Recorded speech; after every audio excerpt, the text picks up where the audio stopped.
Hello traders, welcome back to my YouTube channel stock boost. मेरा नाम रोहित है और आप सभी का मेरे स्टॉक बूस्ट चैनल में स्वागत है। आज का वीडियो यानी कि बहुत स्पेशल होने वाला है क्योंकि मैंने आज क्या प्राइस एक्शन देख के ट्रेड का प्लान किया वो आपके साथ शेयर करूंगा। कहाँ पे मार्केट ट्रैप हो रहा था वहाँ पे उस कैटेगरी में मैं शेयर करूंगा और कहाँ पे हमारी 9 वीक कैंडल स्ट्रैटेजी ने आज धोखा दिया और कहाँ पे यानी कि हमें वापस उसने एंट्री दिलाकर यानी कि लॉस से प्रॉफिट में लेके आए। तो चलते हैं यानी कि हमारी वीडियो की तरफ और वीडियो में यानी कि बने रहिएगा, एंड तक जरूर देखिएगा क्योंकि इसमें यानी कि मैं 2 से 3 इंपॉर्टेंट बातें बताने वाला हूँ जिससे यानी कि आपके ट्रेडिंग लाइफ स्टाइल में यानी कि जरूर यानी कि काम आएगी। सबसे इम्पोर्टेंट यानी कि मार्केट आज क्या हुआ, गैप डाउन ओपन हुआ। ठीक है, पहले निफ्टी की बैंक निफ्टी की बात कर लेते हैं क्योंकि मैंने पहला ट्रेड इसमें लिया और जब मैं बैंक निफ्टी में पहला ट्रेड ले रहा हूँ तो लॉस ही हो रहा है।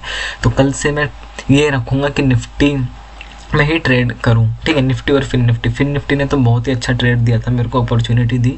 उसके अंदर मैंने एक ट्रेड इनिशिएट किया और उसी में मेरे को एक प्रॉफिट देखने को मिला और फिर निफ्टी में एक मेरे को प्रॉफिट देखने को मिला आज।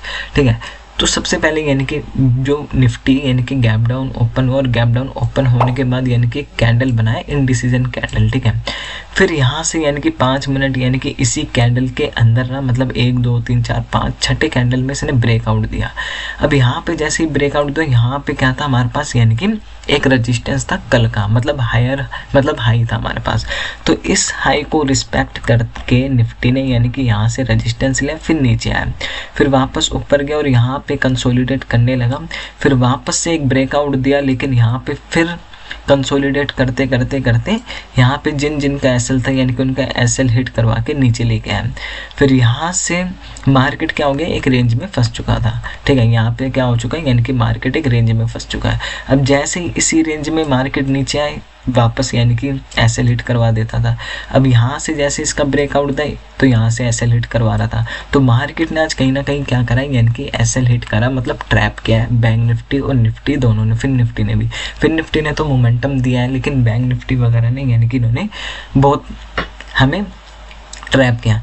एक अपॉर्चुनिटी यहाँ पे मिली, क्यों, क्योंकि यहाँ पे यानी कि आप देखोगे स्पिनिंग कैंडल है, इस स्पिनिंग कैंडल के बाद यानी कि बैंक निफ्टी एकदम से नीचे आया, फिर ऊपर गया, यहाँ पे कंसोलिडेट करके थोड़ा ऊपर जाके फिर नीचे आया। अब यहाँ पे मार्केट का बिहेव देखोगे तो यानी कि पहले हाई लगा रहा, फिर लो, हाई लो, हाई लो।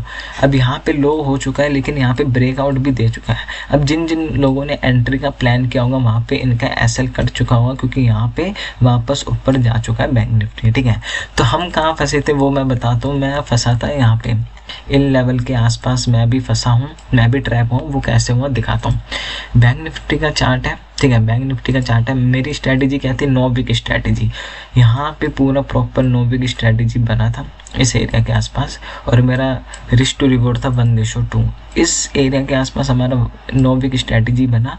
इसका ब्रेकआउट आया, मैंने एंट्री बनाई, एंट्री बनाते एक दिन से फॉल, यानी कि यहाँ पे हमारा क्या हो चुका था, यानी कि पहला एसएल जा चुका था। इस एसएल के बाद फिर मैंने दूसरी एंट्री बनाई निफ्टी के अंदर। निफ्टी के अंदर भी हमारा 9 वीक स्ट्रैटेजी था, लेकिन मेरी गलती यहाँ पे ये हो गया कि ये टॉप पर था। मतलब हमें कभी भी अगर 9 वीक कैंडल स्ट्रैटेजी पे ले रहे हो तो यानी कि अगर टॉप पे बन रहा है तो टॉप पे नहीं लेने का, ये गलती हुआ मेरे से, इसलिए मैंने इस चीज़ को एक्सेप्ट करा और यहाँ पे मेरा लॉस हो चुका था 1200 का। फिर मैंने प्लान किया कि एक ट्रेड आज और लेंगे, फिर उसके बाद नहीं लेंगे हम। फिर इसके बाद यानी कि मार्केट का मैंने देखा एक मोमेंटम निफ्टी के अंदर, कहाँ पे देखा, निफ्टी के अंदर मैंने देखा बाइंग पुट साइड के अंदर इस एरिया के आसपास, यानी कि मेरे को दिख रहा था मार्केट रिजेक्शन ले रहा था बार बार। यहाँ पे जैसे इसने ब्रेकआउट दिया मैं ट्रिगर हो गया इस लेवल के आसपास, यानी कि मैंने ट्रेड प्लान किया और मेरे को एक मोमेंटम कैप्चर देखने को मिला। ठीक है, यहाँ पे मैंने बहुत दूर पे लिया था, बहुत सोच समझ के लिया था क्योंकि लास्ट ट्रेड था। मैंने कहा कि इस ट्रेड पे यानी कि मैं तभी लूँगा जब मेरा स्ट्रैटेजी बनेगी।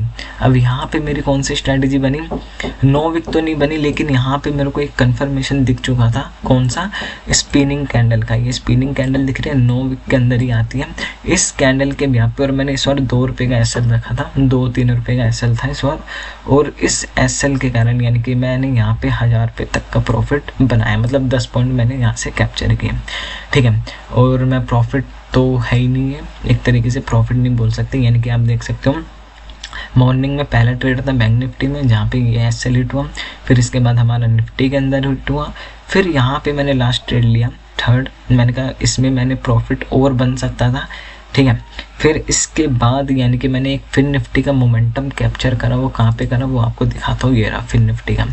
यहाँ पे आप देख सकते हो 12:08 पे, अगर 12:08 पे फिर निफ्टी को ओपन करोगे 12:08 पे, ये दिख रहा है 5 मिनट की कैंडल, इसी कैंडल के क्लोज के बाद यानी कि मैंने एंट्री का प्लान किया और एक स्कैल्प लेके मैं एग्जिट हो गया। अगर होल्ड करता तो ये मोमेंटम भी मिल सकता था, लेकिन नहीं मिलता, क्योंकि मार्केट में आप देखो आज एक्सपायरी भी है और ये मेरे को मॉर्निंग से ही लग रहा था कि नीचे की साइड दे रहा है इंडिकेट, नीचे ही जाएगा, क्योंकि ये नीचे की साइड दे रहा है इंडिकेट तो नीचे ही जाएगा। पर यहाँ पे अगर आप कैंडल्स देखोगे कितनी सारी विक्स है, हर एक कैंडल्स में विक्स मिलेगी, इतनी बड़ी बड़ी विक्स है, तो आप उसमें ट्रेड नहीं कर सकते भाई, क्योंकि एक्सपायरी का दिन भी और थीटा डी के इतनी फास्ट हो रहा था ना कि अगर कोई बंदा अगर 2 मिनट रुक रहा था तो उसका एसएल ऐसे ही कट रहा था। तो बैंक इसमें मैंने एक प्लान के अकॉर्डिंग यानी कि ट्रेड का प्लान किया। अब यहाँ पे सबसे इम्पोर्टेंट बात आती है कि अब क्या करें। अब करने की बात यह है कि अभी तो मैंने अपना ट्रेडिंग क्लोज कर दिया है कि मैं नहीं करूँगा ट्रेड, तभी मैं वीडियो बना रहा हूँ। इसके बाद यानी कि मैं देख रहा हूँ कि यहाँ पे निफ्टी के पास तो एक ये वाला है, क्योंकि यहाँ पे एक लो है अभी निफ्टी के पास, ठीक है। निफ्टी के पास क्या है, यानी कि अभी एक सपोर्ट यहाँ पे है इस एरिया के आसपास, इस एरिया के आसपास आ सकता है निफ्टी, या फिर यहीं से ऊपर जा सकता है, क्योंकि यहाँ पे एक 0.3 का लेवल भी है, 0.5 का, तो यहाँ से ऊपर जा सकता है। अब सबसे इम्पोर्टेंट बात क्या थी कि मैं लॉस से प्रॉफिट में कैसे है, लॉस से प्रॉफिट यानी कि मैंने 3 ट्रेड सोच रखे थे, 3 से आज 4 हो गए, कोई दिक्कत नहीं, लेकिन मैं अपने उस पर तो रहा, यानी कि हाँ मैंने ट्रेड अपने 3 बनाए थे और तीनों पे डिपेंड रहा। अब यहाँ पे मेरा जो लॉस हुआ था यानी कि इसने एक इम्पैक्ट तो दिया था, क्योंकि यहाँ पे इतना अच्छा ट्रेड बना था और फिर भी एसएल गया। यहाँ पे मेरी गलती ये हुई कि मैंने एक यानी कि हाई पे ट्रेड पकड़ा, अगर हाई पे नहीं पकड़ता तो हमें ट्रेड अपॉर्चुनिटी मिल सकती थी। फिर तीसरा ट्रेड यानी कि जो मेरे लिए यानी कि कामयाब रहा, उसने अच्छा अपॉर्चुनिटी दिया, फिर निफ्टी ने मेरे को एक अच्छा अपॉर्चुनिटी दिया। इसके बाद फिर निफ्टी का अगर आप बिहेवियर देखोगे तो किस तरीके से कैंडल्स बन गई, ये एकदम से स्पाइक लेता फिर नीचे, यहाँ से स्पाइक लेता फिर नीचे, यहाँ से स्पाइक ले रहा फिर नीचे, तो इस ऐसी जगह पे आप ट्रेड नहीं कर सकते। ये वाला देखो आप, यहाँ पे अगर आप सोच रहे होंगे यहाँ पे स्पाइक दिया फिर नीचे, तो यहाँ पे एसएल भी बहुत जल्दी कट रहा है। तो मेरे अकॉर्डिंग यानी कि अभी के टाइम पे ना ही करो ट्रेड, क्योंकि अगर 2 बजे के बाद करोगे तो तब सही रहेगा, ठीक है।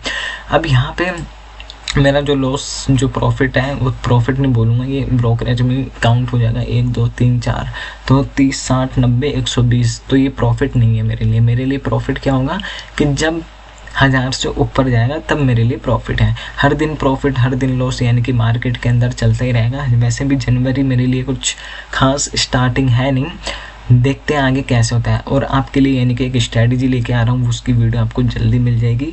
और मिलते हैं अगले वीडियो में। आई होप आपको वीडियो अच्छा लगा होगा, और वीडियो अच्छा लगा तो लाइक करना और वीडियो पे कमेंट जरूर करना कि आपको क्या पार्ट अच्छा लगा, और वीडियो को लाइक करना ना भूलेगा और वीडियो को सब्सक्राइब करना ना भूलेगा चैनल को। मिलते हैं अगले वीडियो में। Thank you.